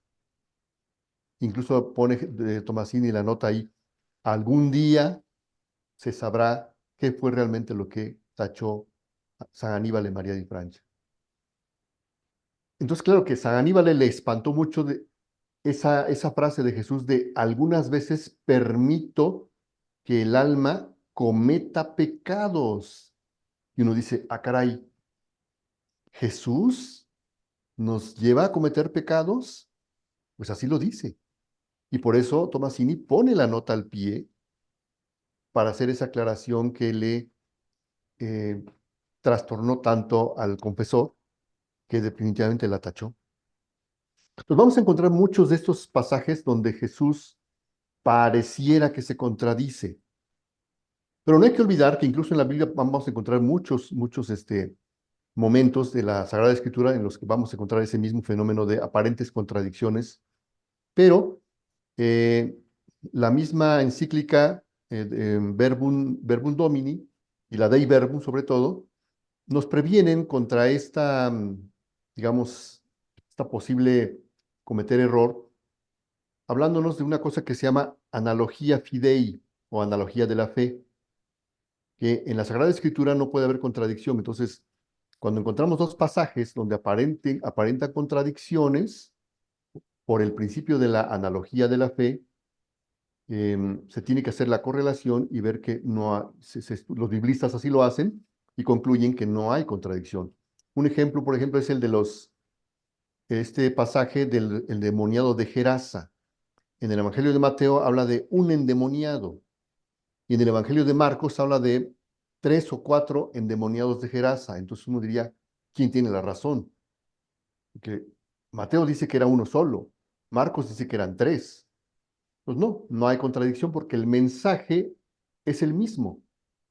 Que uno mencione a uno solo y otro diga que son 3, pues no echan por tierra el mensaje principal que ambos evangelios nos quieren transmitir. Entonces, José, yo lo pondría en esos términos, que Jesús se finge ignorante por su bondad. O sea, su bondad lo lleva a esos excesos de amor por la criatura, ¿no? Yo también diría que quizás yo lo entendí de esta manera, es como bajarse al nivel del intelecto de las personas. Por ejemplo, si yo le voy a decir algo a mi hija que tiene 6 años, pues voy a decírselo en un lenguaje que ella lo pueda comprender. Y estoy diciendo, pues lo voy a decir para que ella lo pueda entender, a pesar de que la palabra correcta que yo pudiera decir es esta, pero se lo voy a decir de esta manera para que ella lo pueda comprender mejor. Y eso es como fingir ese conocimiento que yo tengo, pero realmente lo estoy como que llevando a un nivel bien bajito para que lo pueda. Eso fue lo que yo comprendí en la lectura. Por ejemplo, aquí en México, no sé, en otros países, podríamos decir que la mayoría de católicos, los papás, los matrimonios católicos, cuando los niños son bebés pequeñitos, pues casi estamos cometiendo un pecado de caer en una mentira con el tema de los Reyes Magos, ¿no? Ujú. Los niños tienen la ilusión de recibir el regalo. Aquí en México se celebra el 6 de enero. Amanece, los niños una noche antes escriben una cartita a los Reyes Magos, la colocan cerca del nacimiento o de algún lugar, y al otro día la ilusión de ver que encuentran ahí un juguete, un regalo. Incluso hay familias donde se acostumbra a escribir una carta en respuesta a la que ellos hicieron. Y ellos ilusionadísimos leyendo la carta de los Reyes Magos, y mira lo que me dijo, y me dice que me porte bien, y que me han estado observando, y el niño está emocionadísimo. Le estamos mintiendo al niño. O sea, estrictamente le estamos mintiendo al niño. O sea, alguien muy estricto diría, como papás estamos cometiendo ese pecado de caer en una mentira, en engañar al niño. Pero aquí entra otra vez ese tema, ¿no? De la bondad, ¿no? El amor de los padres hacia el niño y en el marco de las costumbres, la, incluso es parte instruccional de enseñarles quiénes fueron esos Reyes Magos, y así como el niño Dios recibió regalos, también los niños, emulando al niño Dios, reciben regalos, en fin, tiene muchos elementos ahí educativos, religiosos, tradicionales, pero al final en el sentido estricto le estamos mintiendo. O, Por o- eso es que o pasa cuando, muchas veces que llega una edad en que el niño se entera y para el niño es un shock decir, ¿cómo yo siempre creí que los Reyes Magos me traían los juguetes y ahora me voy enterando de que era una mentira y mis papás eran los que me traían? Entonces, son cuestiones que entendibles, pero que el propio Jesús también se abaja a esos niveles. Ahora sí, perdón, Mirta, te interrumpí. sí, o cuando el papá y la mamá, por ejemplo, saben que el niño que aquí está Pedro, que puede decir eso, que el niño quiere como que está como jugando con el papá y la mamá, como tratando como de persuadirlo de algo. El papá y la mamá se están dando cuenta de eso, pero están fingiendo que se están dando cuenta de eso como para seguirle el jueguito al niño. Está bajándose al nivel del niño, está dejando que el niño pues se manifieste, ¿verdad? Manifieste lo que cree, está a veces cabildeando entre el papá y la mamá, pero el papá y la mamá lo saben, pero está fingiendo. Entonces es muy interesante eso del fingir, pero sí, hablando en serio, la lectura que habla sobre el fingimiento, que Jesús dice que la pena que más traspasó a Jesús en su pasión fue el fingimiento, está en el volumen 13, la lectura 35, para cuando tengan la oportunidad la puedan leer. Y con respecto a la palabra, antes de darle la palabra a Ana, o creo que Ana tenía antes de darte la palabra, eh, habla sobre la lectura 35:12 que habla sobre la potencia de la palabra de Jesús, que es una potencia creadora. Y eso también lo pueden encontrar para que lo lean en su tiempo libre. Sí, Ana. Ya se Ana, arrepintió, Ana. Ana se arrepintió. No, no, es que se quedó Era ahí el Carmen, internet perdón. pegado. Ok.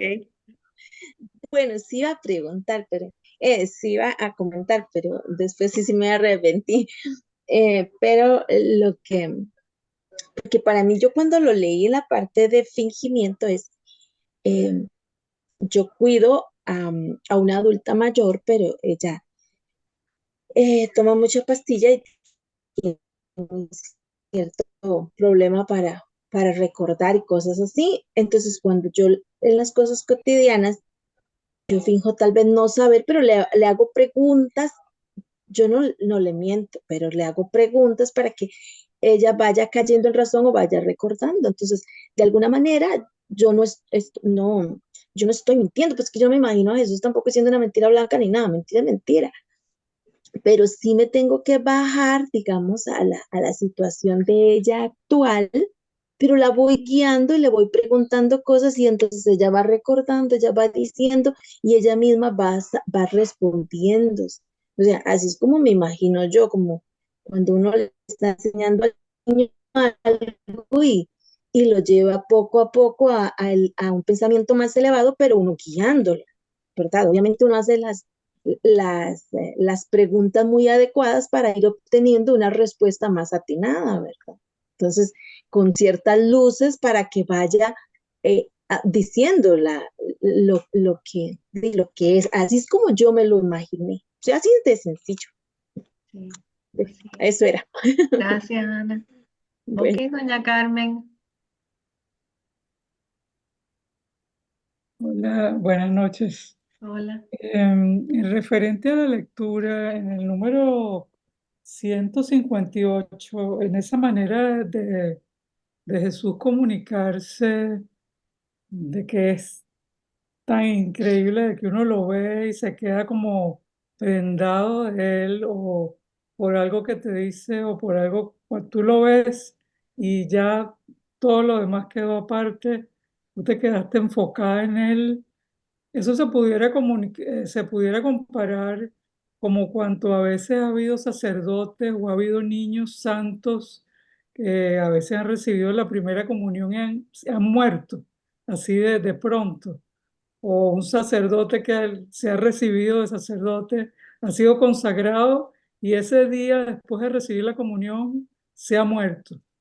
Eso sería ese tipo de impresión tan increíble de uno ver a un Dios, que eso es así. Eso pudiera considerarse como ese tipo de comunicación con Jesús. Ya, no le sabría decir la respuesta correcta, pero sí le puedo decir, por ejemplo, que sé de una santa, de una niña santa, Ujú. que ella en el momento de cuando ella comulgó por primera vez a Jesús murió. Por eso, yo también escuché alguna vez hace Sí. tiempo eso. Y de Entonces, sacerdotes también. pues quizás era ya, ese era su tiempo, ¿verdad? Sí. Para morir. Y murió de esa manera. Así es como yo lo podría pensar. Ya, o quizás también fue tan bello el haber visto a La Dios impresión tan grande y algo tan maravilloso como la gloria de Dios que bueno, Ujú. pues que uno muere, pues. Sí, Yo no sé, uno no sabe. sí, Pero bueno, esa era mi pregunta.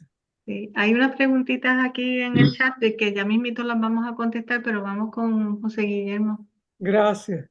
Sí, gracias a ti, Carmen. Sí. Eh, me gustaría aclarar estos conceptos. El concepto de ignorante, el concepto de bruto y el concepto de estúpido. O sea, vamos a entrar en el concepto de ignorante. El concepto de ignorante lo que determina es que la persona tiene la capacidad de aprender y transmitir ese conocimiento y aplicar. Momento, esa persona no tiene el conocimiento y por eso se le define como ignorante. El estúpido es el que sabe, pero no quiere aplicar lo que sabe. Y el bruto es el que no tiene la capacidad mental, intelectual para aprender y transmitir esos conocimientos hacia adelante. Y la palabra que utiliza Luisa es ignorante. O sea, que en ese momento con quien Jesús está hablando es una persona que no tiene el conocimiento, pero sí tiene la capacidad de, cuando lo tenga, si su voluntad se lo permite, lo aplica, ¿verdad? Pero eso lo tenemos que distanciar en base a esos conceptos de lo que es mentir. Gracias. Sí, gracias a ti, José, por esas definiciones. Sí, Marta.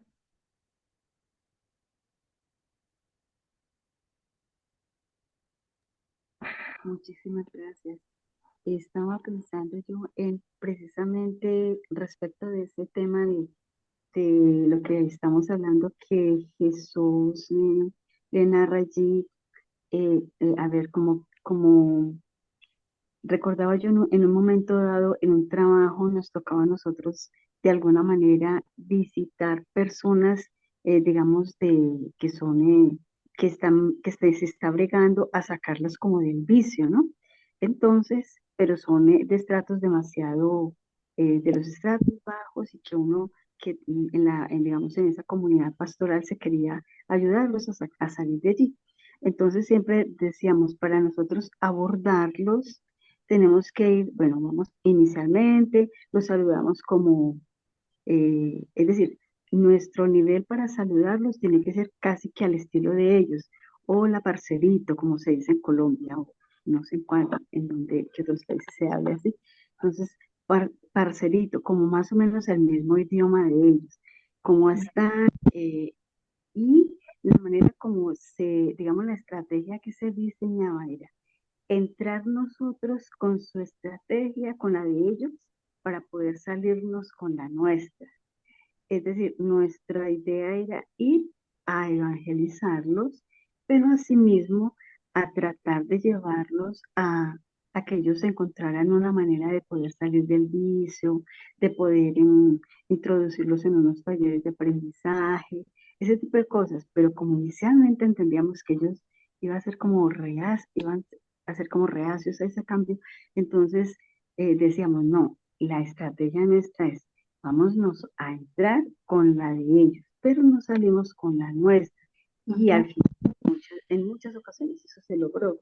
Entonces, estoy escuchando esa partecita de mi Señor amado, que Él es la máxima sabiduría y conoce nuestras falencias y debilidades.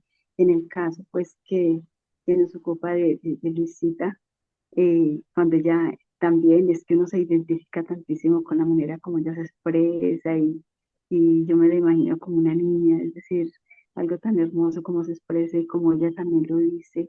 Y yo que a veces cuando ella dice, no, yo tan mala, cuando ella todo eso es lo que dice, que uno se identifica. En este momento, en eso que estamos hablando, yo lo comparé con esa situación que nosotros vivimos.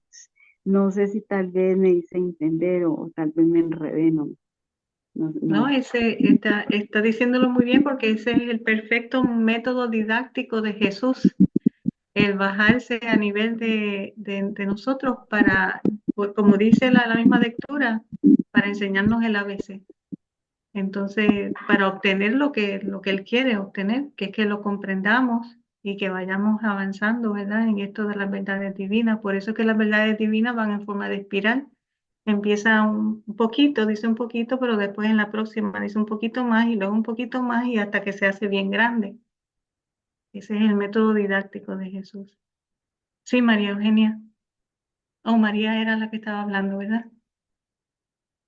Bueno, pues aquí hay unas cuantas cositas en el chat. Vamos a ver aquí.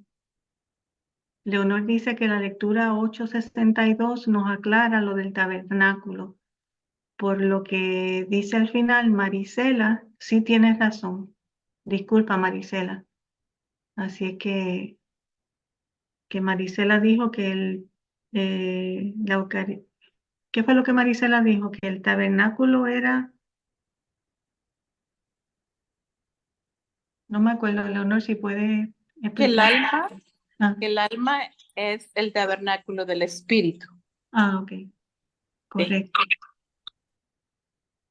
Ok, pues entonces sí, el alma es tabernáculo del espíritu, está en la lectura 862. Entonces Mercedes quería que le dijera cuál es una contestación que yo di del libro de cielo. Si quiere me lo puede escribir aparte porque no me acuerdo, porque he dado unas cuantas lecturas. Ah, Guadalupe dice que hay otra lectura del fingimiento de Herodes, que es la 1335. Eh, Dice Olguita, como en el Padre Nuestro, antes de que lo cambiaran, que dice, no nos induzcas al mal, sino nos induzcas a la tentación. Así mismo es. Porque si estamos viviendo lejos de Dios o sin Dios, no estamos actuando con Dios, pues eso nos induce a hacer el mal. Y Pedro, es válido pensar que debido a la percepción de Luisa, en esos momentos ella formaba palabras desde su inteligencia humana procedentes de un criterio personal al escribir estando fuera de la divina voluntad. Ah, Nadie está fuera de la divina voluntad, todos vivimos, ¿verdad? Todos vivimos en la divina voluntad, pero no obramos en la divina voluntad. Entonces, ella todavía, este es el volumen 1, por lo tanto, ella todavía estaba aprendiendo los modos de Jesús, por lo tanto, ella estaba caminando en la santidad humana, ¿verdad? No en la santidad divina. Dice aquí las palabras desde su inteligencia humana procedentes de un criterio personal al escribir estando fuera de la divina voluntad, pues realmente lo que sucedió fue que ella comenzó a escribir muchos años después de que ella empezó a tener esas conversaciones con Jesús. Entonces ella no quería escribir, pero su director espiritual le dijo que sí, que tenía que escribir todas esas vivencias que ella había tenido con Jesús.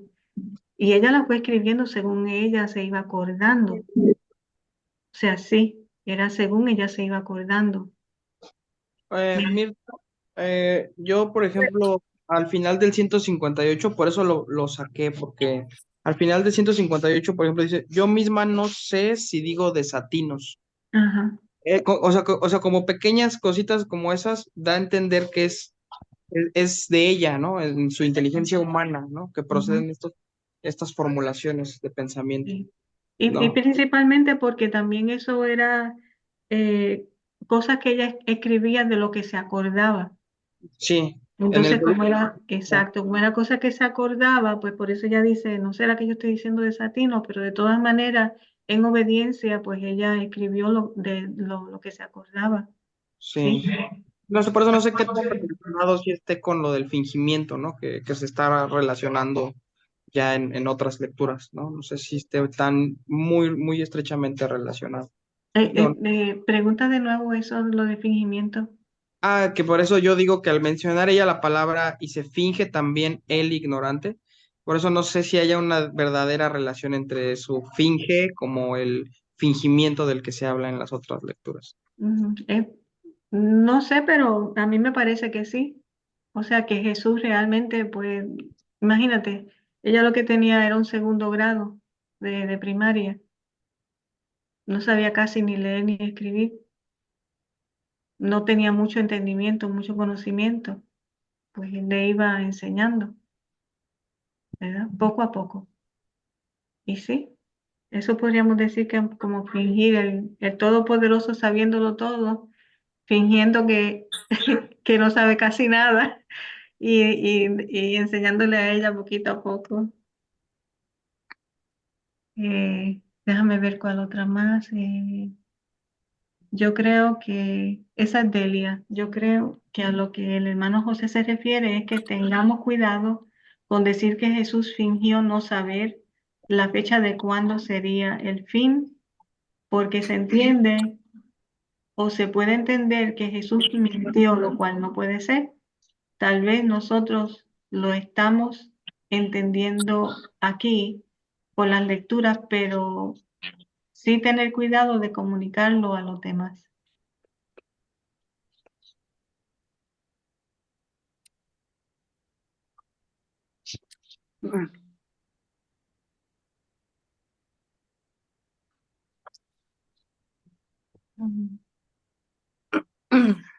Dice Guadalupe, seguro no hay relación con las otras lecturas porque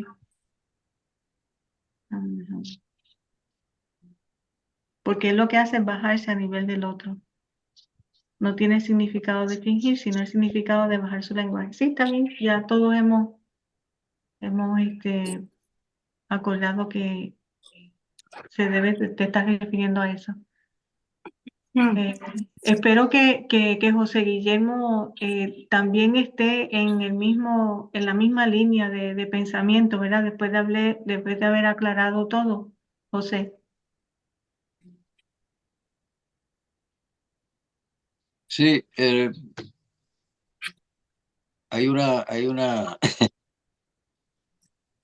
hay un recurso que se usa legalmente que se dice, me acojo a la quinta enmienda. Gracias. Oh, ok, bueno. Está bien, ya Jesús nos irá infundiendo lo que Él quiere ir infundiendo, ¿verdad? En nuestras almas, el entendimiento que Él quiere que tengamos. Ok, Marisela, vamos entonces, ya casi estamos terminando. Con Marisela terminamos, a menos de que Alfonso tenga algo más que decir después de Marisela. Ok, gracias. No sé si escuché mal, pero creo que hago la pregunta precisamente por lo mismo. Si entendí, hermanita, dijiste que Luisa tenía un confesor espiritual. Entonces, ahora ya me confundí porque si mal no recuerdo, no tenía confesor espiritual, como director espiritual, sino era su confesor, el sacerdote, porque nosotros en Divina Voluntad también he escuchado que no debemos tener un guía espiritual, ¿verdad? Entonces, no sé si me pudieran aclarar eso o si yo lo entendí mal. Sí, en el camino de la santidad humana, sí, tenemos Ya, dirección espiritual, pero ya cuando ella se le dio el don, pues por supuesto, era un acompañamiento de toda la vida, pero sí.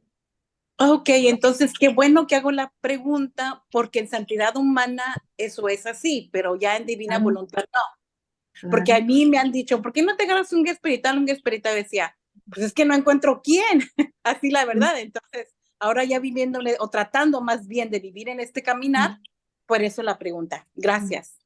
Jesús es el único día y el único maestro. Sí, sí, Fabiola.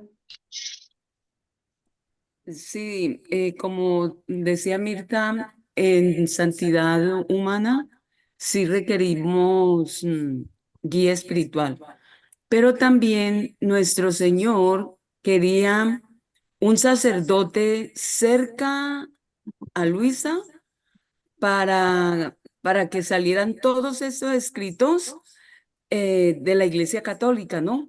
Como para darle ese sustento de credibilidad y de confianza para, para que al final fuera, digo yo, divulgado a través de la iglesia, ¿no? Para seguir esa línea. Además de ser el sensor el sensor de todo lo que ella escribía. Por eso, según ella escribía, San Aníbal le iba tachando muchísimas cosas. Y entonces le decía que le preguntara a Jesús y todas esas cosas. O sea, sí, es el sensor espiritual, el sensor de todo lo que ella escribía. Pero claro, a esto también debemos de añadir que, o sea, Jesús le tuvo que dar muchísimas gracias a su censor eclesial para que pudiera comprender él lo que Luisa estaba escribiendo también. O sea, desde la santidad humana, cómo desde la santidad humana podría comprender lo que Jesús estaba diciendo con palabras divinas, ¿verdad? En vida divina. Pues tuvo que darle muchísimas gracias para que él pudiera decir esto sí, aquello no. De hecho, Jesús le dijo en el volumen 2, rodéate de la fe, rodéate de mí. Sí, Ana. Sí, yo creo que sí era necesario porque era importante, porque para que la iglesia igual participara y porque tengo entendido que cuando aprovecharon la oportunidad, cuando al que le dio, ay, es que se me olvida el nombre, al que tú dijiste que tachó San Aníbal, esa, Sí. ¿verdad? Que que se aprovechó justamente el momento de lo de él para los escritos de Luisa. Tengo entendido que lo dijo el doctor, que se aprovechó por medio de alguien en México ir a presentarse a Ratzinger para poder comunicar que San Aníbal tenía, bueno, había dado o había leído, o bueno, no sé, lo de los escritos de Luisa. Entonces, sí era importante que la iglesia estuviera ahí, a Luisa, que era cabeza de misión, ¿verdad? Claro, Entonces, claro. yo sí siento Y eso fue idea de Jesús, eso fue idea de Jesús. Ajá. O sea que así mismo. Ya el lunes, de hecho, ya nos vamos, pero el lunes, las que no saben, Guadalupe va a dar la presentación de la vida de Luisa, va a ser entre el lunes y martes. Entonces ya está en todos los chats para que puedan estar presentes, y si no, pues entonces se va a grabar para que lo puedan escuchar. El lunes, perfecto. martes. Entonces el Qué martes bien. va a hablar sobre cómo llegaron los libros a México y todas esas cosas muy, muy interesantes, muy bonito. Alfonso, ¿tiene algo más para irnos? No, simplemente agradecer a todos por a podernos reunir y sobre todo a Dios, ¿no? Sí, pues muchísimas gracias, buenas noches, nos vemos mañana. Gracias. Buenas noches, Buenas que Dios noches. Qué bello tu bebé, Pedro. Gracias. Es Elisa. Hola. Ay, tan bella, Dios la cuide. Gracias, buenas noches. Gracias. Buenas noches. Buenas noches, Mirta.